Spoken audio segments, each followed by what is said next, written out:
with their latest attempt to repair the dimensional portal resulting in catastrophic failure.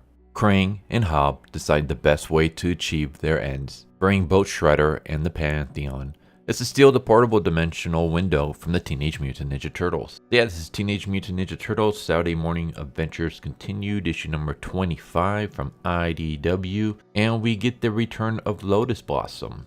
I don't know if anyone remembers her, but she was from the cartoon series. She's going to make her return in this issue.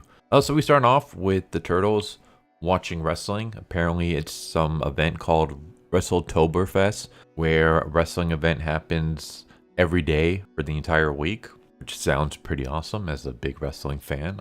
Then again, there's already so much wrestling on TV right now, and that's just between NXT, WWE, and AEW. Then you got to throw in TNA, and then you got New Japan, Stardom, TJPW, Marigold. There's just way too much wrestling to keep up with. But yeah, we got Turtles watching wrestling. Leo wants to go on patrol, but the rest of his brothers like, nah man, we've done way too much stuff already. Like, we messed with Tempestra, we fought Dr. Bro, we dealt with the agents of Give, we battled the Nega Turtles.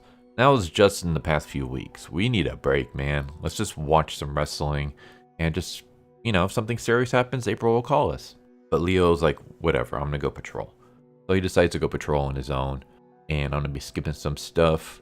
We cut to Krang's lair, where Krang and Hob have finally been working on the dimensional portal, the transmat, and they fixed it, and they use it, and they're able to bring back Rocksteady, but they're not able to bring back Shredder. Shredder is able to become corporeal again, but he is sent to Dimension X, so he's stuck there. He saw it, but he's stuck, and Krang and them are like, well, we're gonna have to build another transmat. That's probably gonna take a few months, so yeah, just hang in there. And that's when Hob's like, wait, why don't we just steal one? We know the Turtles have a transmat. Why don't we just go steal theirs? And Krang says, well, I don't know where the turtle lair is. And they realize, well, I know someone who does, or at least someone who can get there. So they contact Lotus Blossom. For anyone who's not familiar with Lotus Blossom, she appeared in the original cartoon series. I think she is just a cartoon original. She didn't appear in any of the comics, at least none that I've read. But Lotus Blossom was a ninja. She was a ninja for hire. At first, she worked with Shredder to fight the Turtles, but then she fell in love with Leonardo, and she ended up joining forces with the Turtles. And then that was like one episode, I believe.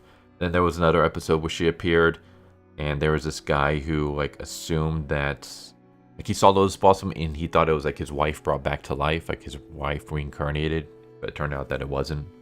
And then after that, Lotus Blossom, I guess basically she decided to give up the whole being a ninja for hire and just open up a karate class and teach martial arts and self-defense to a bunch of kids. And that's what she's doing until Bebop and Rocksteady show up, and they get their butts kicked by Lotus Blossom. But then Hob shows up with one of her younglings, one of her students, and basically says, I need you to go find the Turtles lair for me.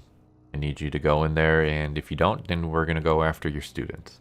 So we have Leonardo, and he's patrolling again when he hears a scream, and it's Toka and Razar. And Leo fights them. They kind of start double teaming him when Lotus Blossom shows up, throws a smoke bomb, and beats them up. And the day is saved. And Leo and Lotus Blossom are just talking on the roof. Leo says that he's not going to join her. Like, he doesn't want to be a mercenary. And she's like, no, I gave up that life. I'm just here to warn you that there are people that wish to find your lair and steal your technology. And I'm just here to warn you. There's something I gotta do. And before she leaves, she hugs Leo and she zips away. And Leo goes back home to the lair where he's just gonna grab some food, I guess, when the rest of his brothers realize that there's something attached to his back. It's a gas grenade. So Lotus Blossom has betrayed the Turtles. And I'm gonna stop it there. This was like a fun little issue. One thing that really bothered me though is the redesign for Lotus Blossom.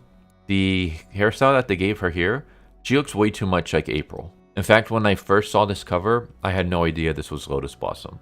Even though the clothes are pretty much similar, I thought this was like April, like maybe another dimensional version of April, because you see the cover and it looks like she's coming through a portal. So I was like, oh, this is, I guess, an alternate version of April. No, this is Lotus Blossom. I'm like, they completely messed up her hair. They gave her April's hair. Here's what Lotus Blossom should look like. Completely different looking characters. So, yeah, I wasn't a fan of that, but that's kind of just being me nitpicking a bit. Other than that, I thought this was fine. It was a fun little issue. I'm glad to see Lotus Blossom back. I love any time when we get to see cartoon characters, like from the Saturday morning cartoons appear. New characters. Because I feel like we've gone over some of these characters like Oog has shown up multiple times. Tempestra has shown up multiple times. Like, there are characters that have shown up way too many times already. So it's nice when we have new characters showing up, because there's a bunch of characters from the old cartoon series that have never appeared in any other Turtles media ever since. So it's nice when they actually remember, hey, there's actually other characters that we can use for this series. So yeah, Lotus Blossom being one of them. Story itself, this is going to be a two-parter, if you haven't guessed that already. Or maybe it could be a three-parter. Two-parter for sure. You know, that's cool. Like, I don't mind them doing arcs. Hopefully they don't break up this next arc with more one-shots, because that's one thing that's been bothering me with this series, is that they tend to do arcs that get interrupted with one-shots. And I've said it before, I'll say it again. The pacing for this series should be, you do an arc, you finish it, you do a couple one-shots, you start another arc, you finish it, then you do another couple more one-shots, arc, finish, one-shots. Instead, what the series likes to do is they'll do an arc, and then in the middle of the arc, they'll do like a one-shot, maybe 2 or 3 one-shots, and then they'll continue the arc, and then they'll interrupt it with another one-shot, and then they'll finish the arc. And I don't like that. It's like the pacing is just off. So hopefully, whatever, if this is a two-parter or the beginning of a whole new arc, finish this before we introduce another one-shot. But yeah, this is the return of Lotus Blossom. I think she needs a new redesign, at least just the hair, if anything else. But I hope you enjoy the video, and I hope to see you next time. Take care. Later. Thank you for watching my video. I hope you enjoyed it. If you didn't, I still want to thank you for watching it this far, and I hope the next one is more to your liking. With that said, thank you once again, and I hope you guys and gals have a good one. Later.